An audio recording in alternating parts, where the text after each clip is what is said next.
জিনাকারী পুরুষ আর নারীর শাস্তি দেখেছেন স্পেশাল একটা চুলা, জাহান্নামের ভিতরে স্পেশাল একটা চুলা বানিয়েছেন আল্লাহ পাক, যার নিচের দিকটা এরকম প্রশস্ত, মাথাটা চিকন, নিচ থেকে আগুন দাউ দাউ করে জ্বলছে, আর এই আগুনের সাথে সাথে মানুষগুলো লাফিয়ে উঠছে।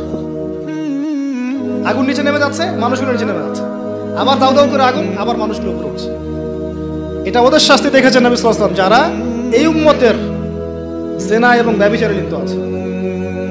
আর আপনাকে আমি বলে রাখি, শুধু সেক্সুয়াল সম্পর্কটাই জেনা না, বরং ওই যে আপনি কথা বলছেন, ওই যে কফি খাচ্ছেন, হাতে স্পর্শ করছেন, চুল ধরছেন, জড়িয়ে ধরছেন, প্রেমপত্র লিখছেন, সবই জেনা টোটালি। এই প্রতিটা কাজ স্ত্রীর সাথে করলে প্রত্যেকটা কাজের বিনিময়ে নেকি পাবেন, আর এই প্রতিটা কাজ আপনি ওর সাথে করলে আপনি প্রত্যেকটা কাজের বিনিময়ে জাহান্নামের দিকে যাচ্ছেন।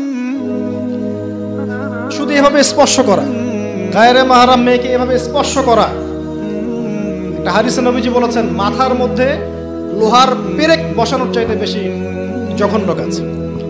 মানে একবার করে স্পর্শ করার শাস্তি হচ্ছে মাথায় আল্লাহ পাক লোহার পেরেক বসাবে।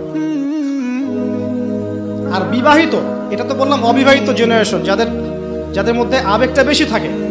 আর যারা বিবাহিত দেখবেন ওদের মধ্যেও বিভিন্ন সিরিয়াল দিয়ে, সিনেমা দিয়ে, মুভি দিয়ে, নাটক দিয়ে পরকীয়ার দিকে উস্কানো হচ্ছে। মনে হচ্ছে পরকীয়া একটা স্বাভাবিক বিষয়। আর এখন ম্যাক্সিমাম পরিবারের মধ্যে পরকীয়া ঢুকে গেছে। দেখবেন স্বামী জানেই না স্ত্রী পরকীয়া করছে, স্ত্রীও জানে না স্বামীর কয়টার সাথে অ্যাফেয়ার। হ্যাঁ, এবং এগুলো করলে কেউ খারাপ বলবে না। আবার এগুলো করলে এবং জেনা করলে কেউ খারাপ বলবে না। খারাপ তখন বলবে যখন আপনি সাহস করে আরেকটা বিয়ে করতে যাবেন।